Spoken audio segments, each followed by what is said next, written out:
Qual é a dos ateus? Os ateus dizem que não existe Deus.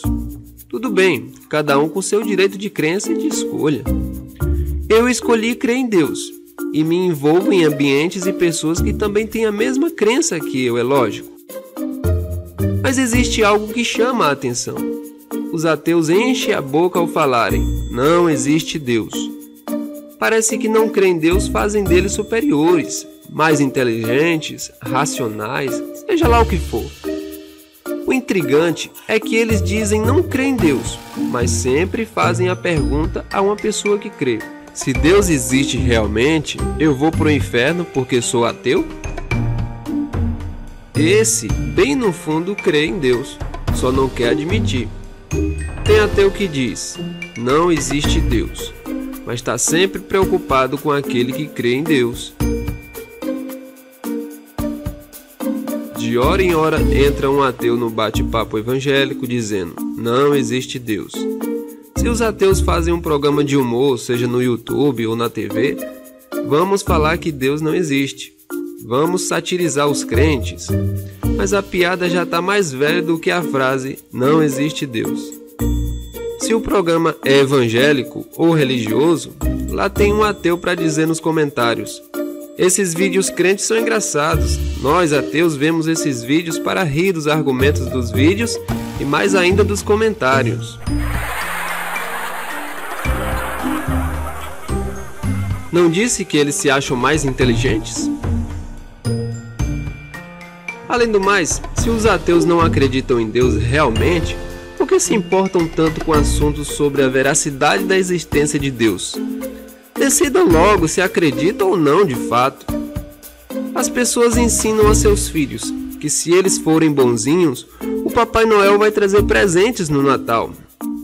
Ninguém discute se o Papai Noel de fato existe, porque de fato não existe. Mas se discutimos se Deus existe ou não existe, é claro que ateu só existe em nome, porque em atitudes quem mais crê são eles. Bom, resumindo toda essa história, porque em tudo quanto é canto onde estão falando de Deus, lá tem um ateu para dar palpite. Mas em relação a crer em Deus, crer ou não crer, eis a questão. Quais os argumentos para não crer? Vejamos. Ninguém vê a Deus. Ora, existem tantas coisas que você não viu, apenas lhe falaram que existe, mas você crê que existe. Como, por exemplo, a ciência faz a cada dia novas descobertas. Nem todas as descobertas você vê, mas apenas alguém muito inteligente lhe falou. E muitas dessas coisas você acredita. Se Deus existe, por que tantas pessoas passam fome? Essa é a pergunta mais sem noção que existe. Vou fazer outra pergunta a você, consequência dessa pergunta. Se os ricos têm tanta grana que na maior parte dela não vai chegar nem mesmo a usar, impedidos pela morte, é claro, por que não dar essa parte supérflua para quem realmente precisa? Você pode achar isso um absurdo. Ora, se os ricos podem ajudar e não ajudam, por que supõem que pelo fato de Deus ter todo o poder, tem a obrigação de ajudar? Mesmo porque Deus já ensinou a maneira de acabar com a fome no mundo. A solução é essa mesma. Ele ensinou que os ricos devem vender os seus bens e dar aos pobres. Mas se ninguém atenta para suas palavras, não queira culpar Deus pelas desgraças do mundo. Por que existem tantas doenças? Vou citar uma frase bem conhecida de todos. Para toda ação existe uma reação. No princípio não existia doença, a não ser velhice. À medida que o homem inventa coisas, cria substâncias, bombas nucleares e outras coisas mais, dão origem a problemas como esses. Tentar provar que Deus não existe com argumentos e não com provas não leva a parte alguma. Agora vejamos os motivos para crermos em Deus. A única forma dos homens ter acesso a Deus é através da fé. Por meio da fé, a nossa serventia tem real valor para com Deus. Imagine se Deus aparece aqui para todos o verem, com poder, com glória. Quem é que não acreditaria nele?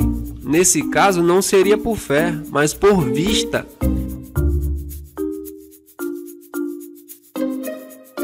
É como se um homem muito rico fizesse um monte de amigos, não pelo que ele é, mas por causa da sua riqueza.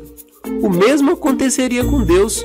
Todos iriam querer servi-lo por causa do seu poder e por medo de ser lançado no inferno.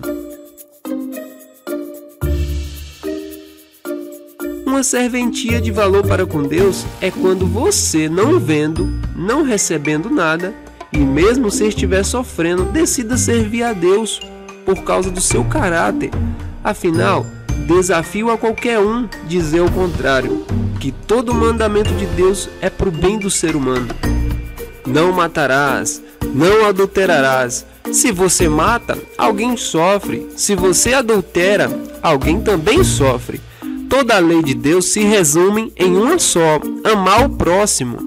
Quem ama o próximo não mata, não adultera, não diz falso testemunho, não furta, e assim uma sequência infinita de coisas boas para os homens. Por isso é por fé. Do contrário, se a Bíblia quisesse convencer você, lá não teria relatos que fogem da sua ordem. Mas a Bíblia não quer convencer, ela quer que você creia não pelos fatos, mas pelo caráter, que você reconheça que é pecador e que precisa mudar as suas obras. Então decida, ateu, pois quando nós falamos de Deus, ferimos as suas crenças, e quando nós somos feridos por causa das suas, não conta? Afinal, nem você mesmo tem total garantia de que Deus não exista. Você já desvendou o mistério da morte? Nem mesmo a ciência desvendou, nem mesmo irá desvendar.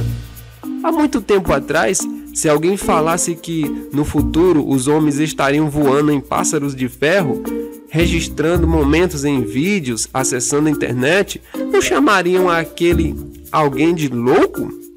Contudo, hoje, para nós isso é tão normal. Assim também em tempos como esses, em que se diz Jesus está voltando e somos chamados de loucos, assim também qualquer coisa que alguém falar do futuro soará como loucura. A questão é: eu estou convicto do que creio, e você está? Se você tem dúvida a respeito de qualquer assunto, baseado em contextos bíblicos, mande sua pergunta para o e-mail megacristão@gmail.com.